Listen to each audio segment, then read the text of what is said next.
Alright, so in today's video, I got the Platinum Trophy on Terminator Salvation. This is one of the oldest games I have ever played on the channel, coming out way back in May of 2009, along with the accompanying film Terminator Salvation. Man, do I wish they still did these game-to-movie tie-ins nowadays. It's low-key very nostalgic. But Terminator Salvation contains only 12 trophies, including the Platinum Trophy. The trophy guide itself says it takes 6 hours to finish, however, I did it in 4. Also, it's rated at only a 2 out of 10 for difficulty, and let's just pause for a second. That rating is complete and utter bullshit. I have never played such a hard game that's rated a 2 out of 10. God damn it, the Paw Patrol video game is rated a 2 out of 10. And before I get ahead of myself, because, I mean, you guys probably have no idea how hard this game is unless you've played it over, a decade ago. The trophy Veteran Commander requires you to beat the game on hard, meaning you have to play through every single level on the game's hardest difficulty, which is obviously hard. And it's not easy, both because of how much HP the enemies have, how little ammo and resources we get, but also just the mechanics of this game. I mean, it's an early 2000s PS3 game. They didn't have great stuff going on back then. So, I digress. But whoever wrote this guide is either a pro gamer or just a liar like my ex-girlfriend. Now, starting off the game today, every single trophy is story from completing all 9 of the chapters of the game. So thankfully there is no collectibles, missable trophies, etc., and the trophies only pop after a chapter is completed. So it's a little bit bland in terms of trophy hunting, however, I'm not complaining. I need an easy game after some of the other BS we get up to on this channel. But the game itself opens up with a cutscene like you would expect, showing our main character being named John Connor, narrating essentially how the human race in general is getting destroyed by Skynet, who is the robot enemy force that is here to rid us of life. He also gives a very half-assed attempt at shooting down one of the flying robots, and I couldn't help but chuckle my little fat white ass cheeks at it. But then the game does open and it lets us play, showcasing us in Chapter 1, LA 2016. I mean, LA is a shithole, but it's not this bad. Let's give them some grace. Anyways, this little combat portion acted as a tutorial into the basics of the game, and the controls are kind of weird like I said earlier. For one, there isn't a sprint button, so it's all just kind of like this weird 1-speed jog. Unless I'm genuinely an idiot and I didn't notice that, which, hey, I might have.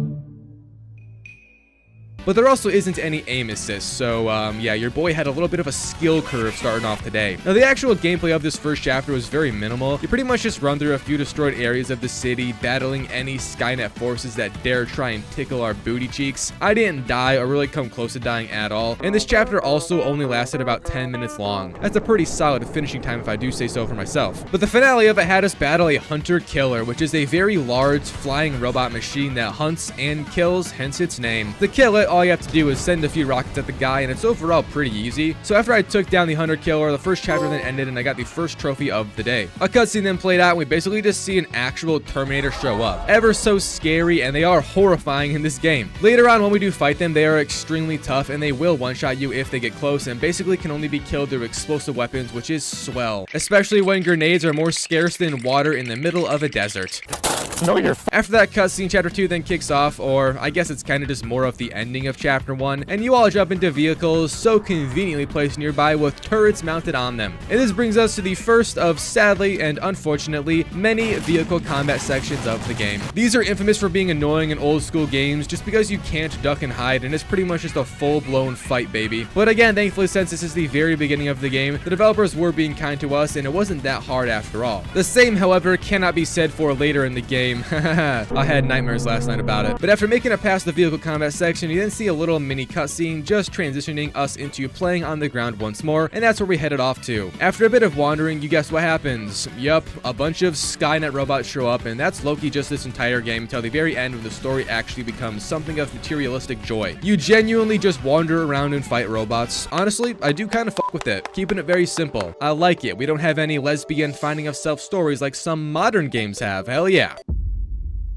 Unfortunately, however, since we are past the first chapter, the developers ripped the band-aid off of us, if you will, and there is no more mercy being shown. So I did suffer my first death, and basically every time I died in this game, it was just because I missed or wasted my explosive weapons and didn't kill the stronger enemies in the area in a good manner. Because if you do miss, you kind of are screwed, so GG, I love being railed by a robot. Call me a cam girl, I am on Jerkmate Platinum. But the other slightly annoying thing in this game when it comes to dying is the respawn mechanics. If you don't hit a checkpoint checkpoint and see this little green circle begin to turn, you are going to restart completely to the last one, regardless if you finished a combat area or not. But yeah, overall this chapter was just a ton of combat, and that's the entire game. I did manage to get my hands on a very sexy shotgun, however, and this thing is overpowered as hell in this game. You can literally one-shot the tiny drones with it. It also does function as a hit scan weapon, and it has very, very far range. Shout out to the developers once more for the combat in this game. This is one of the few video games I've ever played that made shotguns actually function somewhat realistically. If you didn't know, in real life, a shotgun can be accurate for up to 100 plus yards with certain slug rounds. They don't just disappear after 4 feet. Trust me, my cousin would know. He killed.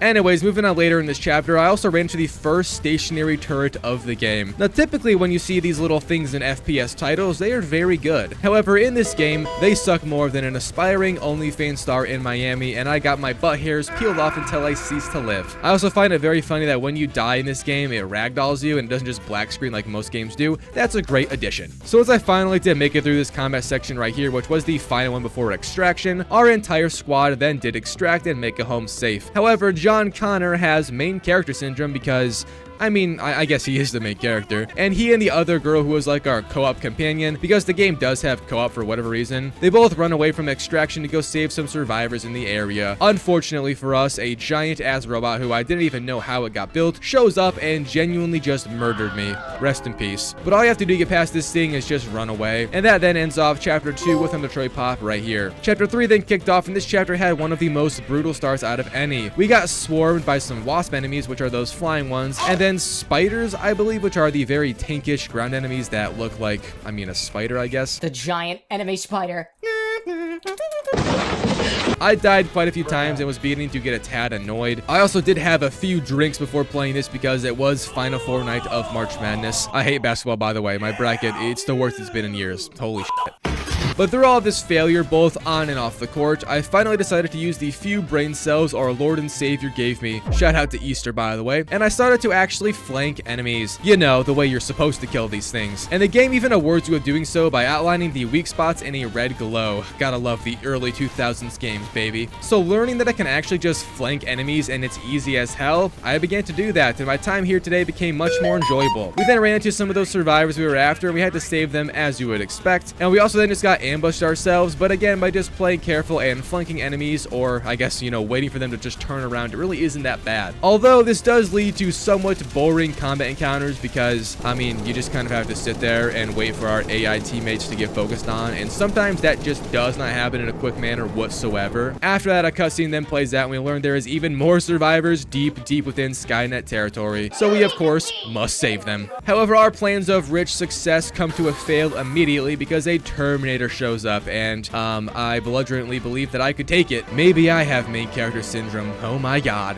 So I died a brutal death, and then I just ran away like a sissy lala, or a survivor if you will. But they still chased us, and this combat encounter right here is one of the most annoying in the game, or at least so far. 3 Terminators are here to fight, and we must kill all 3 of them. But if you remember me earlier saying how the combat works, these things can pretty much not be killed with just a gun. You have to use explosives, and God bless this one random junkie on our team who was just cooking up pipe bombs behind us, because without him we would have been fucked. Now I still did get fucked numerous times, but you gotta give to get, And after finally surviving and killing all 3 Terminators, we then escaped, but only for about 15 seconds because then more showed up. At this point, however, I had a little bit of a hot streak going on with those pipe bombs, so I made quick work and I didn't die another time, thankfully. It was very close though. We don't talk about it. Winning is winning. But that then finished off chapter 3, and here's the trophy pop. And in the cutscene that followed, our homie Sam then died, and yeah, rest in peace. John Connor does not care at all. The light has left this man's face. So chapter 4 then picked up, and it was actually a very scenically pleasing chapter. Green, luscious fauna surrounded us, and for a second I thought I was back in nature. Then a bunch of piss iron robots showed up to poison the day. And the first few combat encounters like this are all very standard. Also, if you're wondering where we are going to, or why we are just wandering through cities, we are in search of survivors still. That's like the plot for the entire game till the end. But we did unfortunately reach reach a very, very hard combat encounter against 2 Skinwalker Terminators. These are just Terminator enemies who look like humans and are also a bit stronger. I found out just how strong by dying over and over, and you guessed it, over again. Finally, though, I did make it through the combat encounter, and I did so by just blind firing. This game's blind fire mechanic is highly accurate if you just aim first and then go in cover and start doing it. The gun will literally just shoot in the same spot you were in, and it's amazing. There was then a few more combat encounters, and ultimately my game died and bricked the fuck out of my PS3. This happens, it's okay, it's fine. So I just restarted, and then I also got hit with a software update. So I just kind of sat there, stared at my screen, waiting for it to finish. It also took 10 whole minutes because the PS3 has a famously slower than downloading speed. But back at it, we actually were almost to the end of the 4th chapter. There was just one more combat encounter before we climbed this giant tower and essentially just fought hunter-killers the entire time with rocket launchers, just like the 1st chapter. Again, after winning the chapter then ended, and the trophy popped right here. So chapter 5 then kicked off, and this is by far the longest chapter of the entire game. It took me nearly an hour to finish, or a quarter of my playtime for the entire game, which is crazy because this game has 9 chapters and one of them is longer than pretty much the entire game. I don't know if that makes sense, but trust me, it just lasted forever. Long story short, the usual combat stuff happened, but then we made it underground into a train or metro station and we found a big ass group of survivors. Unfortunately, the robots also followed us down here and there was then a massive fight. I died a few times, and not because I was missing, but because I didn't have enough explosives to kill them all. Whatever idiot running this place decided to throw all of the good shit off to the side of the room and not in the back where we were fighting from. This is not my fault, okay? After finally surviving, the fun isn't over though, because there is then one of, actually, who am I kidding? The longest vehicle combat portion I have ever seen a video game have. First, you ride in the back of a train shooting rockets which have such a slow launching speed, I'm pretty sure I could bust a nut before it hits the enemy where I want it to. That was fun. I died like 8 times in a row. Just take me out back and put me down at this point. But after that train section, there is another vehicle combat section with us riding in a turret-mounted vehicle of sorts, protecting a school bus full of survivors. Now this time I didn't die, but somebody did, and that entire school bus of people got obliterated over and over. It really didn't help that this game forces this zoomed in FOV, making it damn near impossible to get ahead of the curve because I can't turn my camera in front of me, so GG, man. GG's, bro. 2 out of 10 difficulty, by the way. This is apparently on the same level as Paw Patrol World, the video game.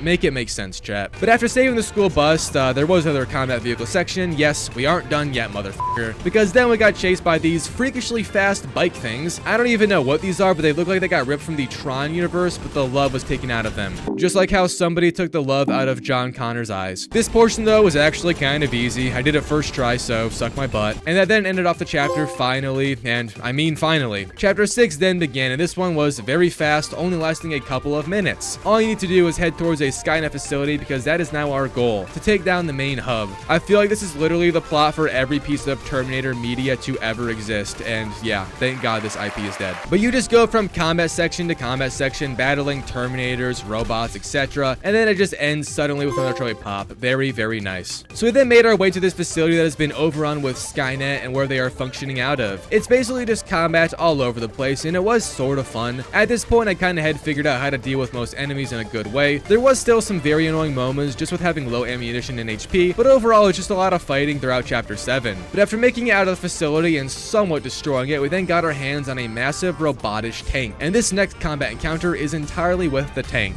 It's also AIDS, the non-treatable kind as well. The only redeeming moment in this tank section is that the checkpoints are given for every single wave of turrets that we took out, which was our goal. You have to take out 4 total waves of them, by the way, and the first 3 are somewhat hard, but the final one, good lord above. There were so many enemies to destroy here in so little time to do it. You have to really make sure to use your ammunition well, because if you overheat, you basically just have to sit there for 10 seconds, limp dick in hand, waiting to meet our maker. Also, my game froze on a loading screen, so I had to restart, again. I love my PS3. I finally did do it after failing over and over, and yeah, that was chapter 7 all finished up, so here's that trophy pop. So we are now in chapter 8, and this chapter along with chapter 9 are both tied into each other in the same place, which is the Skynet main facility we have been after all game. Essentially, you just run through it and blow up, fight, destroy everything. It's honestly really fun. I sometimes wish these games got remade or just released nowadays when technological advances have grown, because playing a game like this would be peak in 2026. But all that happened in chapter 8 was combat. I know, I just said that, but I have dementia. I have no idea